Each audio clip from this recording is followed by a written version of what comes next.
ನಮಸ್ಕಾರ ಸ್ನೇಹಿತರೆ, ನಾನು ನಿಮ್ಮ ನ್ಯೂಸ್ ಚಾನೆಲ್ನ 10 ವರ್ಷಗಳ ಅನುಭವಿ ರಿಪೋರ್ಟರ್. ಇಂದು ನಿಮಗೆ ಒಂದು ಆಘಾತಕಾರಿ ಮತ್ತು ಜೀವನ ಬದಲಾಯಿಸುವ ಮಾಹಿತಿ ತರ್ತಿದ್ದೇನೆ. ಕರ್ನಾಟಕದಲ್ಲಿ ಜಮೀನುದಾರರಿಗೆ, ವಿಶೇಷವಾಗಿ 1 ಎಕರೆ ಜಮೀನು ಹೊಂದಿರುವ ಕೃಷಿಕರಿಗೆ ಸರ್ಕಾರ ತಂದಿರುವ ಹೊಸ ನಿಯಮಗಳ ಬಗ್ಗೆ. ಊಹಿಸಿ ನೋಡಿ, ನಿಮ್ಮ ಪೂರ್ವಜರಿಂದ ಬಂದ ಜಮೀನು ಒಂದು ಸಣ್ಣ ತಪ್ಪಿನಿಂದ ಕೈತಪ್ಪಿ ಹೋದರೆ ಹೇಗಿರುತ್ತದೆ? ಇದು ಕೇವಲ ಕಥೆಯಲ್ಲ, ವಾಸ್ತವವಾಗಬಹುದು. ಇದನ್ನು ತಿಳಿಯದಿದ್ರೆ ಈ ಮಾಹಿತಿ ನಿಮ್ಮ ಜಮೀನನ್ನು ಉಳಿಸಬಹುದು ಅಥವಾ ಕಳೆದುಕೊಳ್ಳುವಂತೆ ಮಾಡಬಹುದು. ಆದ್ರಿಂದ ಈಗಲೇ ಈ ಚಾನೆಲ್ ಅನ್ನು ಸಬ್ಸ್ಕ್ರೈಬ್ ಮಾಡಿ, ಬೆಲ್ ಐಕಾನ್ ಒತ್ತಿ, ನೋಟಿಫಿಕೇಶನ್ ಆನ್ ಮಾಡಿ ಮತ್ತು ಕಮೆಂಟ್ನಲ್ಲಿ ನನ್ನ ಜಮೀನು ನನ್ನ ಹಕ್ಕು ಎಂದು ಬರೆಯಿರಿ. ಇದರಿಂದ ನಿಮಗೆ ಇಂತಹ ಮುಖ್ಯ ಅಪ್ಡೇಟ್ಗಳು ಮೊದಲು ಬರುತ್ತವೆ ಮತ್ತು ನಾವು ನಿಮ್ಮ ಪ್ರಶ್ನೆಗಳಿಗೆ ಉತ್ತರ ಕೊಡುತ್ತೇವೆ. ಈಗ ಮುಖ್ಯ ವಿಷಯಕ್ಕೆ ಬನ್ನಿ. ನೀವು ಯೋಚಿಸಿ ನೋಡಿ, ನಿಮ್ಮ ಜಮೀನಿನ ದಾಖಲೆಗಳು ಹಳೆಯ ಕಾಗದಗಳಲ್ಲಿಯೇ ಇದ್ದರೆ ಅದು ಇನ್ನೂ ಮಾನ್ಯವಾಗಿರುತ್ತದೆಯಾ? ಅಥವಾ ಸರ್ಕಾರದ ಹೊಸ ಡಿಜಿಟಲ್ ನಿಯಮಗಳು ನಿಮ್ಮನ್ನು ತೊಂದರೆಗೆ ಸಿಲುಕಿಸುತ್ತದೆಯಾ? 1 ಎಕರೆ ಜಮೀನು ಹೊಂದಿರುವ ನೀವು ಈ ಬದಲಾವಣೆಗಳನ್ನು ಅರ್ಥ ಮಾಡಿಕೊಳ್ಳದಿದ್ದರೆ ನಿಮ್ಮ ಕುಟುಂಬದ ಭದ್ರತೆಗೆ ಧಕ್ಕೆಯಾಗುತ್ತದೆಯಾ? ಈ ಪ್ರಶ್ನೆಗಳಿಗೆ ಉತ್ತರ ತಿಳಿಯಲು ಈ ವಿಡಿಯೋವನ್ನು ಕೊನೆಯವರೆಗೂ ನೋಡಿ, ಏಕೆಂದರೆ ಪ್ರತಿ ನಿಮಿಷವೂ ನಿಮಗೆ ಒಂದು ಹೊಸ ಆಶ್ಚರ್ಯ ತರುತ್ತದೆ. ಸ್ನೇಹಿತರೆ, ಕರ್ನಾಟಕ ಸರ್ಕಾರ ಇತ್ತೀಚೆಗೆ 2025ರಲ್ಲಿ ಹಲವು ಮಹತ್ವದ ಬದಲಾವಣೆಗಳನ್ನು ಜಾರಿಗೆ ತಂದಿದೆ. ವಿಶೇಷವಾಗಿ ಭೂಮಿ ಪೋರ್ಟಲ್ ಮೂಲಕ ಡಿಜಿಟಲ್ ಅಪ್ಡೇಟ್ಗಳನ್ನು ಕಡ್ಡಾಯಗೊಳಿಸಿದೆ. ಇದು ಭೂ ಸುರಕ್ಷಾ ಯೋಜನೆಯ ಭಾಗವಾಗಿ ಬಂದಿದೆ. ಅಲ್ಲಿ ಜಮೀನು ದಾಖಲೆಗಳನ್ನು ಡಿಜಿಟಲ್ ರೂಪಕ್ಕೆ ಪರಿವರ್ತಿಸಿ ಪೇಪರ್ಲೆಸ್ ಮಾಡುವ ಉದ್ದೇಶವಿದೆ. ನೀವು ಯೋಚಿಸಿ ನೋಡಿ, ಹಳೆಯ ಕಾಗದದ ನಕಲುಗಳು ಇನ್ನೂ ಸಾಕಾಗುವುದಿಲ್ಲವೇ? ಸರ್ಕಾರದ ಮಾಹಿತಿ ಪ್ರಕಾರ ಎಲ್ಲ ಜಮೀನುದಾರರು ತಮ್ಮ ಜಮೀನು ವಿವರಗಳನ್ನು ನಿರಂತರವಾಗಿ ಡಿಜಿಟಲ್ ಪೋರ್ಟಲ್ಗಳಲ್ಲಿ ಅಪ್ಡೇಟ್ ಮಾಡಬೇಕು. ಇದು ಕೇವಲ ಸಲಹೆಯಲ್ಲ, ಕಡ್ಡಾಯವಾಗಿದೆ ಮತ್ತು ಇದರಿಂದ ಸಾವಿರಾರು ಜನರು ಈಗಾಗಲೇ ತಮ್ಮ ದಾಖಲೆಗಳನ್ನು ಅಪ್ಡೇಟ್ ಮಾಡಿದ್ದಾರೆ. ಆದರೆ ನೀವು ಮಾಡದಿದ್ದರೆ ನಿಮ್ಮ ಜಮೀನು ಹಕ್ಕುಗಳನ್ನು ಸಾಬೀತುಪಡಿಸಲು ತೊಂದರೆಯಾಗಬಹುದು. ವಿಶೇಷವಾಗಿ 1 ಎಕರೆಯಂತಹ ಸಣ್ಣ ಜಮೀನು ಹೊಂದಿರುವ ಕೃಷಿಕರಿಗೆ, ಏಕೆಂದರೆ ಅವರು ಹಳೆಯ ದಾಖಲೆಗಳ ಮೇಲೆ ಹೆಚ್ಚು ಅವಲಂಬಿತರಾಗಿರುತ್ತಾರೆ. ಹೇಗೆ ನೀವು ಕೇಳಬಹುದು? ಈ ಡಿಜಿಟಲ್ ಅಪ್ಡೇಟ್ ಹೇಗೆ ಮಾಡುವುದು? ಅದಕ್ಕೆ ಭೂಮಿ ಪೋರ್ಟಲ್ ಅಥವಾ ಕಾವೇರಿ ಆನ್ಲೈನ್ ಸರ್ವಿಸಸ್ ಬಳಸಿ. ಅಲ್ಲಿ ನಿಮ್ಮ ಮ್ಯೂಟೇಷನ್ ಮತ್ತು ಮಾಲೀಕತ್ವ ವಿವರಗಳನ್ನು ಡಿಜಿಟಲ್ ರೂಪದಲ್ಲಿ ಸಲ್ಲಿಸಬೇಕು ಮತ್ತು ಇದು ಟೈಟಲ್ ಡೀಡ್ಗಳಾಗಿ ಪರಿವರ್ತನೆಯಾಗುತ್ತದೆ. ಇದರಿಂದ ನಿಮ್ಮ ದಾಖಲೆಗಳು ಸುರಕ್ಷಿತವಾಗಿರುತ್ತವೆ ಮತ್ತು ನಕಲಿ ಅಥವಾ ತಪ್ಪುಗಳನ್ನು ಸುಲಭವಾಗಿ ಪತ್ತೆ ಮಾಡಬಹುದು. ಆದರೆ ನೀವು ಯೋಚಿಸಿ ನೋಡಿ, ಈ ಬದಲಾವಣೆಯಿಂದ ನಿಮ್ಮ ಜಮೀನು ಮಾರಾಟ ಅಥವಾ ವರ್ಗಾವಣೆ ಸುಲಭವಾಗುತ್ತದೆಯಾ ಅಥವಾ ಹೆಚ್ಚು ಕಷ್ಟವಾಗುತ್ತದೆಯಾ? ಮುಂದೆ ನೋಡೋಣ. 2ನೇ ಮುಖ್ಯ ನಿಯಮವೆಂದರೆ 30 ಲಕ್ಷ ರೂಪಾಯಿಗಿಂತ ಹೆಚ್ಚು ಮೌಲ್ಯದ ಜಮೀನು ವ್ಯವಹಾರಗಳನ್ನು ಆದಾಯ ತೆರಿಗೆ ಇಲಾಖೆಗೆ ವರದಿ ಮಾಡಬೇಕು. ಇದು ಇನ್ಕಮ್ ಟ್ಯಾಕ್ಸ್ ಸೆಕ್ಷನ್ 285BA ಅಡಿಯಲ್ಲಿ ಕಡ್ಡಾಯವಾಗಿದೆ. ಅಂದರೆ ಜಮೀನು ಮಾರಾಟ, ಖರೀದಿ ಅಥವಾ ಯಾವುದೇ ವ್ಯವಹಾರ 30 ಲಕ್ಷ ದಾಟಿದರೆ ಸಬ್ ರಿಜಿಸ್ಟ್ರಾರ್ ಕಚೇರಿಯಿಂದಲೇ ಇದನ್ನು ಐಟಿ ಡಿಪಾರ್ಟ್ಮೆಂಟ್ಗೆ ರಿಪೋರ್ಟ್ ಮಾಡಲಾಗುತ್ತದೆ. ಇದರಿಂದ ಕಪ್ಪು ಹಣದ ವ್ಯವಹಾರಗಳನ್ನು ತಡೆಯುವ ಉದ್ದೇಶವಿದೆ ಮತ್ತು ಹಳೆಯಂತೆ ನಗದು ಮಾರಾಟಗಳನ್ನು ಕಟ್ಟುನಿಟ್ಟಾಗಿ ನಿಲ್ಲಿಸಲಾಗಿದೆ.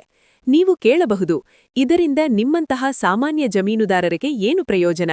ಅದು ನಿಮ್ಮ ವ್ಯವಹಾರಗಳನ್ನು ಪಾರದರ್ಶಕಗೊಳಿಸಿ ತೆರಿಗೆ ತಪ್ಪಿಸುವವರನ್ನು ಪತ್ತೆ ಮಾಡಿ ನಿಜ ಮಾಲೀಕರನ್ನು ರಕ್ಷಿಸುತ್ತದೆ. ಆದರೆ ನೀವು ಈ ನಿಯಮ ಉಲ್ಲಂಘಿಸಿದರೆ ಭಾರೀ ದಂಡ ಮತ್ತು ಕಾನೂನು ಕ್ರಮಗಳು ಬರಬಹುದು. ಏಕೆಂದರೆ ಸರ್ಕಾರದ ಡಿಜಿಟಲ್ ನೆಟ್ವರ್ಕ್ ಈಗ ಬಲಗೊಂಡಿದೆ ಮತ್ತು ತಪ್ಪುಗಳು ಸುಲಭವಾಗಿ ಬಯಲಾಗುತ್ತವೆ. ಇದು ಅನೇಕರಿಗೆ ಆಘಾತಕಾರಿ, ಏಕೆಂದರೆ ಹಿಂದೆ ಜಮೀನಿನ ನಿಜ ಬೆಲೆಯನ್ನು ಕಡಿಮೆ ತೋರಿಸಿ ನಗದು ಪಡೆಯುತ್ತಿದ್ದರು. ಆದರೆ ಈಗ ಅದು ಅಸಾಧ್ಯ. ನೀವು ಯೋಚಿಸಿ ನೋಡಿ, ನಿಮ್ಮ ಮುಂದಿನ ಜಮೀನು ವ್ಯವಹಾರದಲ್ಲಿ ಈ ನಿಯಮ ನಿಮ್ಮನ್ನು ಹೇಗೆ ಪರಿಣಾಮ ಬೀರುತ್ತದೆ? ಮುಂದಿನ ಬದಲಾವಣೆಯ ಬಗ್ಗೆ ಮಾತನಾಡೋಣ. ಕೃಷಿ ಜಮೀನನ್ನು ಅಕೃಷಿ ಕೆಲಸಕ್ಕೆ ಬದಲಾಯಿಸುವುದಕ್ಕೆ ಕಟ್ಟುನಿಟ್ಟಿನ ನಿಯಮಗಳಿವೆ. ಆದರೆ 2025ರ ಅಮೆಂಡ್ಮೆಂಟ್ ಪ್ರಕಾರ ಸಣ್ಣ ಉದ್ಯಮಗಳಿಗೆ ಎಂಎಸ್ಎಂಇಗೆ 2 ಎಕರೆಯವರೆಗೆ ಕೆಲವು ಸಡಿಲಿಕೆಗಳಿವೆ. ಅಂದರೆ ನಿರ್ದಿಷ್ಟ ಉದ್ದೇಶಗಳಿಗೆ ಅನುಮತಿಯಿಲ್ಲದೆಯೇ ಬಳಸಬಹುದು. ಆದರೆ ಸಾಮಾನ್ಯವಾಗಿ ಕೃಷಿ ಜಮೀನನ್ನು ಮನೆ ಕಟ್ಟುವುದು ಅಥವಾ ವ್ಯಾಪಾರಕ್ಕೆ ಬಳಸಲು ತಹಸೀಲ್ದಾರ್ ಕಚೇರಿಯಿಂದ ಅನುಮತಿ ಕಡ್ಡಾಯ. ಅನುಮತಿಯಿಲ್ಲದೆ ಬದಲಾಯಿಸಿದರೆ ದಂಡ ಮತ್ತು ದಾಖಲೆ ರದ್ದದ್ದು ಸಾಧ್ಯ. ಇದು 1 ಎಕರೆ ಜಮೀನು ಹೊಂದಿರುವ ಕೃಷಿಕರಿಗೆ ಮುಖ್ಯ, ಏಕೆಂದರೆ ಅವರು ಮಕ್ಕಳ ಭವಿಷ್ಯಕ್ಕಾಗಿ ಪರಿವರ್ತನೆ ಯೋಚಿಸುತ್ತಾರೆ. ಆದರೆ ಈ ನಿಯಮಗಳು ಅನಧಿಕೃತ ಬಳಕೆಯನ್ನು ತಡೆಯುತ್ತವೆ. ನೀವು ಕೇಳಬಹುದು, ಈ ಸಡಿಲಿಕೆ ನಿಮ್ಮ ಜಮೀನಿಗೆ ಅನ್ವಯಿಸುತ್ತದೆಯಾ? ಅದಕ್ಕೆ ಸ್ಥಳೀಯ ಕಚೇರಿಯಲ್ಲಿ ಪರಿಶೀಲಿಸಿ. ಮುಂದೆ ಮುಖ್ಯ ನಿಯಮ ಉಪನೋಂದಣಿ ಕಚೇರಿಗಳಲ್ಲಿ ದಾಖಲೆ ಪರೀಕ್ಷಣೆ ಬಿಗಿಯಾಗಿದೆ. ಜಮೀನು ನೋಂದಾಯಿಸುವಾಗ ಟೈಟಲ್ ಡೀಡ್, ಮ್ಯೂಟೇಷನ್ ಡೀಡ್, ಮಾಲೀಕತ್ವ ದೃಢೀಕರಣ, ಆಧಾರ್ ಲಿಂಕ್, ತೆರಿಗೆ ಪಾವತಿ ವಿವರಗಳು ಎಲ್ಲವೂ ಪೂರ್ಣವಾಗಿರಬೇಕು. ಒಂದು ಕೊರತೆಯಾದರೂ ನೋಂದಣಿಯಾಗುವುದಿಲ್ಲ. ಇದು ನಕಲಿ ದಾಖಲೆಗಳನ್ನು ತಡೆಯುವ ಉದ್ದೇಶವಿದೆ ಮತ್ತು ರಾಜ್ಯದಲ್ಲಿ ಅನೇಕ ನಕಲಿ ಪ್ರಕರಣಗಳು ಬಂದಿರುವುದರಿಂದ. ಆದರೆ ಸಾಮಾನ್ಯ ಜನರಿಗೆ ಆರಂಭದಲ್ಲಿ ತೊಂದರೆಯಾಗಬಹುದು, ಏಕೆಂದರೆ ಹಳೆಯ ದಾಖಲೆಗಳು ಕೆಲವರ ಬಳಿ ಲಭ್ಯವಿಲ್ಲ. ನೀವು ಯೋಚಿಸಿ ನೋಡಿ, ನಿಮ್ಮ ದಾಖಲೆಗಳು ಸಂಪೂರ್ಣವೇ? ಇಲ್ಲದಿದ್ದರೆ ಈಗಲೇ ಸರಿಪಡಿಸಿ, ಇಲ್ಲದಿದ್ದರೆ ನಂತರ ಹೊಟ್ಟೆ ಹುಳಿಯಬೇಕಾಗುತ್ತದೆ. ಸರ್ಕಾರದ ಮಾರ್ಗಸೂಚಿಗಳು ಇತ್ತೀಚೆಗೆ ನವೆಂಬರ್ 2025ರಲ್ಲಿ ಬಿಡುಗಡೆಯಾಡಿವೆ.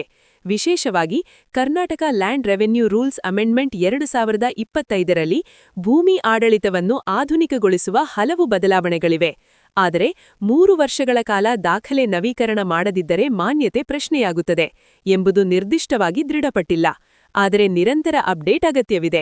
ಇದು ಕೃಷಿಕರಿಗೆ ಎಚ್ಚರಿಕೆಯ ಸಂದೇಶ, ಏಕೆಂದರೆ ಜಮೀನು ಕೇವಲ ಮಣ್ಣಲ್ಲ, ಅದು ಕುಟುಂಬದ ಪರಂಪರೆ ಮತ್ತು ಭವಿಷ್ಯದ ಭದ್ರತೆ. ದಾಖಲೆಗಳನ್ನು ಕಡೆಗಣಿಸುವುದು ದೊಡ್ಡ ತಪ್ಪು.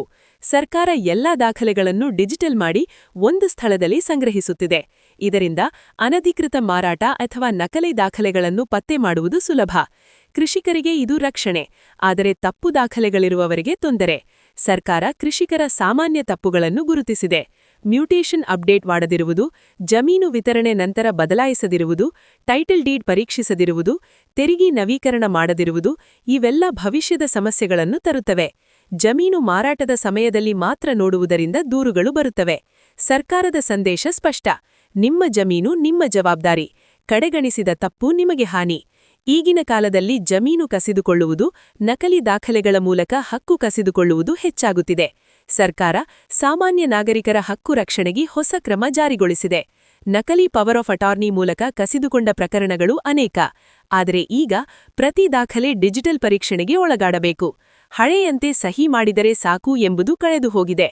ನೀವು ಯೋಚಿಸಿ ನೋಡಿ, ನಿಮ್ಮ ಜಮೀನಿನ ದಾಖಲೆಗಳು ಸುರಕ್ಷಿತವೇ ಅಥವಾ ಯಾರಾದರೂ ನಕಲಿ ಮಾಡಿ ಕಸಿದುಕೊಳ್ಳಬಹುದೇ?